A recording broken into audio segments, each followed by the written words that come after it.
Hello, good morning সবাইকে। Joys joyful লাইফের নতুন একটি ভিডিওতে আপনাদের সকলকে অনেক অনেক স্বাগত জানাই। আজকের দিনটি হলো শনিবার, আর এখন বাজে বেলা ওই 12টা মতন।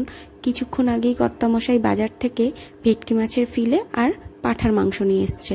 তো সে নাকি আজকে পাঁঠার মাংস আর ভেটকি মাছের পাতুরি খাবেন। তো দেখলেন ভেটকি মাছগুলো জলে ভেজানো, আসলে ওটাকে আমি নুন জলে ভিজিয়ে রেখেছি। আর এখন এই মাটনটা ম্যারিনেট করব বলে তাতে নুন, হলুদ, কাশ্মীরি লঙ্কার গুঁড়ো আর সাথে কিছু জিরের গুঁড়ো, টক দই এগুলো দিয়ে ম্যারিনেট করে নিচ্ছি। আসলে ছুটির দিনগুলোতে তার বড্ড খাওয়ার বায়না হয়, এটা খাবো সেটা খাবো। তো আজকে তার ইচ্ছে করেছে কচি পাঁঠার ঝোল আর ভেটকি পাতুরি খেতে।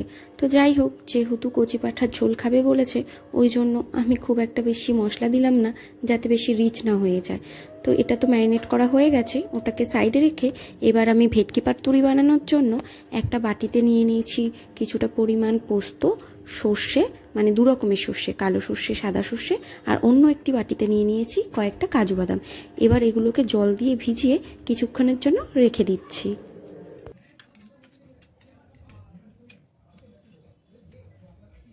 আর এদিকে আমি মাটনটাকে রান্না করার জন্য খুবই বেসিক কিছু জিনিস কেটে নিয়েছি, যেমন দুটো পেঁয়াজ, একটা টমেটো, কয়েকটা কাঁচা লঙ্কা, আর সবচেয়ে গুরুত্বপূর্ণ জিনিস সেটি হলো দুটো আলুকে মাঝখান থেকে কেটে 4 টুকরো করে নিয়েছি।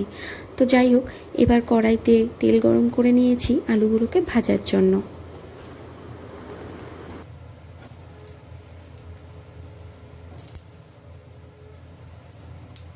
তো যেটা বলছিলাম আর কি, আলুকে এত গুরুত্বপূর্ণ জিনিস কেন বললাম জানেন? কারণ মাংস রান্না হবে, তাও আবার আলু ছাড়া। এই ব্যাপারটা মেনে নিতে না আমার কর্তামশাইয়ের তো বেশ কষ্ট হয়। আর এই আলু নিয়ে মাঝে মধ্যে আমাদের বাড়িতে বেশ ঝামেলা হয়ে যায় আমার সাথে তার, কারণ সে আবার আলু লাভার, তাই তার সমস্ত তরকারিতেই একটু আলু না হলে চলে না। তো এইদিকে কথা বলতে বলতে আলুগুলোও ভাজা হয়ে গেছে, আর এগুলোকে আমি একটি পাত্রে তুলে নিচ্ছি।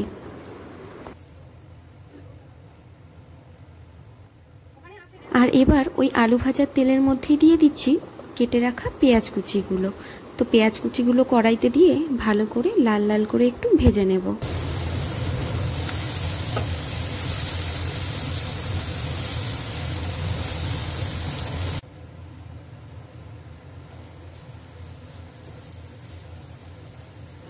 পেঁয়াজগুলো আমার মোটামুটি লাল করে ভাজা হয়ে গেছে, আর তাতে এখন অ্যাড করে দেবো কেটে রাখা টমেটো আর লঙ্কা কুচিগুলো।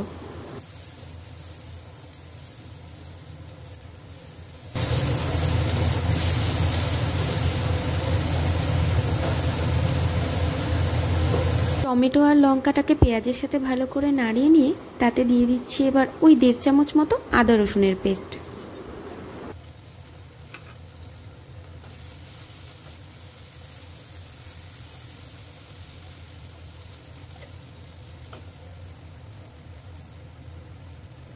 আদা রসুনের পেস্টটা অল্প একটু ভেজে নিয়েই তাতে আগে থেকে ওই ম্যারিনেট করা মাটনটা কড়াইতে দিয়ে ভালো করে সব কিছুর সাথে একবার মিশিয়ে নিচ্ছি।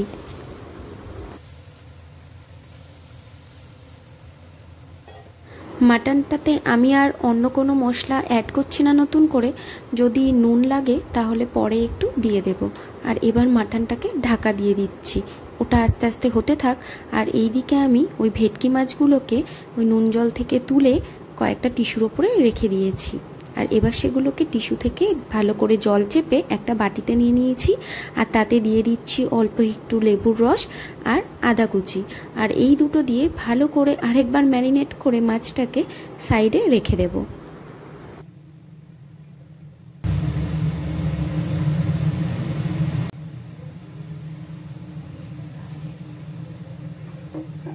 এদিকে আমি নিয়ে নিচ্ছি শিলপাটা আর নোড়া, ওই যেই মশলাগুলো মাছে দেব, মানে ওই যে সর্ষে পোস্ত আর কাজু বাদাম ভিজিয়ে রেখেছিলাম ওইগুলোকে বাটার জন্য।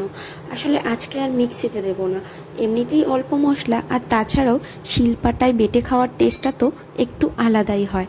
তাই ওই সর্ষে পোস্ত আর কাজু বাদাম দিয়ে নিলাম। এবার তাতে অ্যাড করব অল্প করে নুন আর দুটো কাঁচা লঙ্কা, যাতে ওই সর্ষে বাটার পরে ওই তিতকুটে ভাবটা না লাগে আর কি। তো চলুন আগে বেটে নিই ঝটপট করে মশলাটা।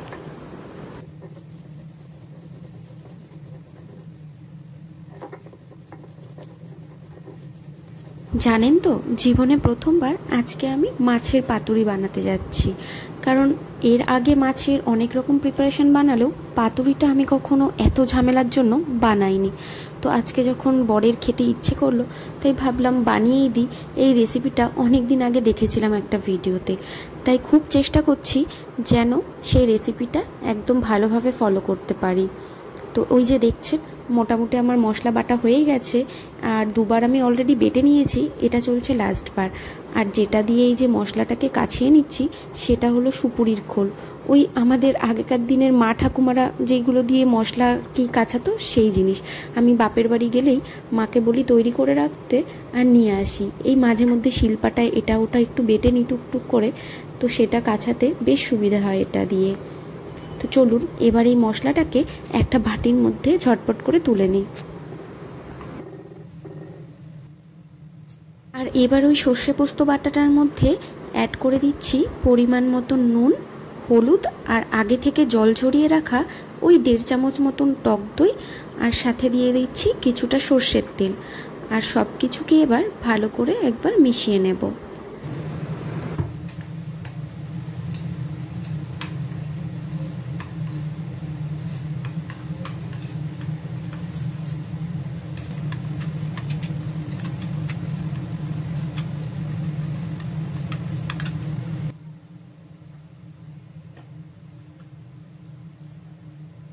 তো মশলাটা আমার পুরোপুরি রেডি হয়ে গেছে।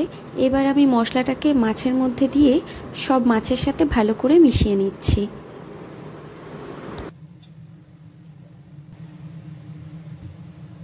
তো মাছে ভালো করে মশলাগুলো মাখানো হয়ে গেছে, এখন এটাকে সাইডে একটু রেস্টের জন্য রেখে দিচ্ছি। আর এই দিকে দেখুন আমার মাটনটাও বেশ লাল লাল হয়ে গেছে কষে, আলুগুলোকে অ্যাড করে দিচ্ছি। আর যখন আমি মাছের প্রিপারেশন করছিলাম ওইদিকে, তখন 1-2বার ঢাকনা তুলে মাটনটাকে নাড়িয়ে দিয়েছিলাম যাতে কড়াইতে না লেগে যায়। এবার আলুগুলোকে ভালো করে মাটনের সাথে মিশিয়ে নিচ্ছি। আর আলুগুলো মেশানো হয়ে গেলে প্রেসার কুকার নিয়ে নিয়েছি, প্রেসার কুকারের মধ্যে মাটনটাকে দিয়ে দেব। যেহেতু মাটন প্রেসার কুকারে তো দিতেই হবে, হাতে যেহেতু সময় খুব নেই, তাই প্রেসারে দিয়ে কয়েকটা সিটি মেরে নেব।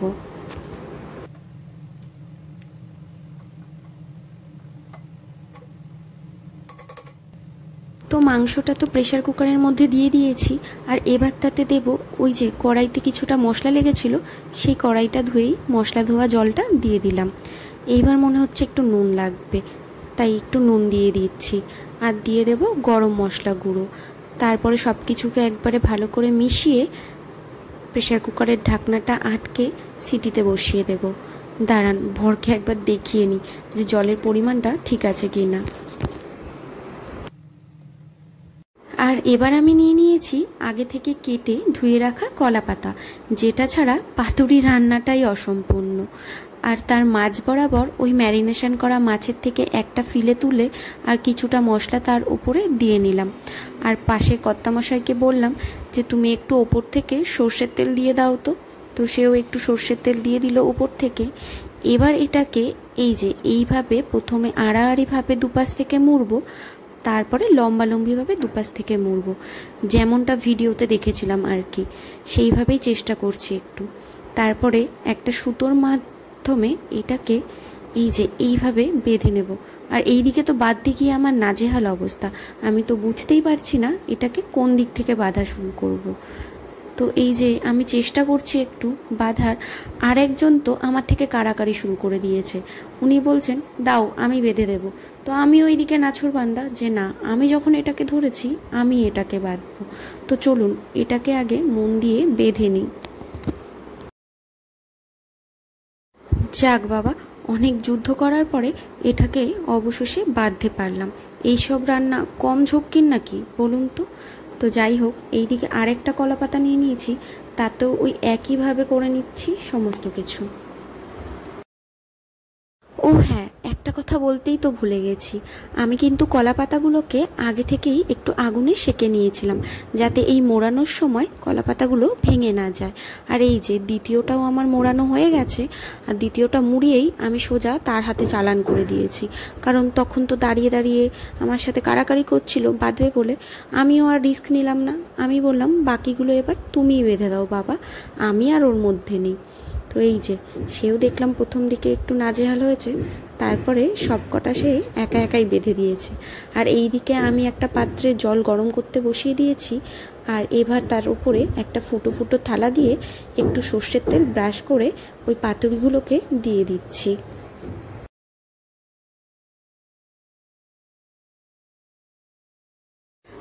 আর এই যে আমি 3টে পাতুরি থালাতে দিয়ে ঢাকা চাপা দিয়ে গ্যাসটা সিমে করে দিয়েছি। আর কর্তামশাইকে দায়িত্ব দিয়ে গেছিলাম, তুমি 10 মিনিট পরে এটাকে উল্টে দেবে। তো যাই হোক, এবার লাঞ্চ নিয়ে চলে এসেছি। তো লাঞ্চে নিয়ে নিয়েছি গরম গরম ভাত, কচি পাঁঠার ঝোল, আর এদিকে পাতুরি, আর কালকে রাতের রান্না করা লতি। তো সত্যি কথা বলতে পাতুরিটা খেতে তো খুবই ভালো হয়েছিল। প্রথমবার যে আমি এত সুন্দর পাতুরি রান্না করব আমি ভাবতেও পারিনি। তো চলুন আপনাদেরকে খুলে তো অবশ্যই দেখাবো। আর দেখুন না, খুলতে গিয়েও সেই একই অবস্থা, বাঁধার সময় যেরকম অসুবিধে হচ্ছিল খোলার সময়ও সেই একই রকম অসুবিধে হচ্ছে। তো যাই হোক, আমার ভিডিওটি আপনাদের কেমন লাগলো অবশ্যই জানাবেন। আর ততক্ষণ সবাই ভালো থাকবেন, সুস্থ থাকবেন। দেখা হবে পরবর্তী একটি ভিডিওতে। আর যারা যারা এখনও আমার পেজটি ফলো করেননি একটু ফলো করে দেবেন।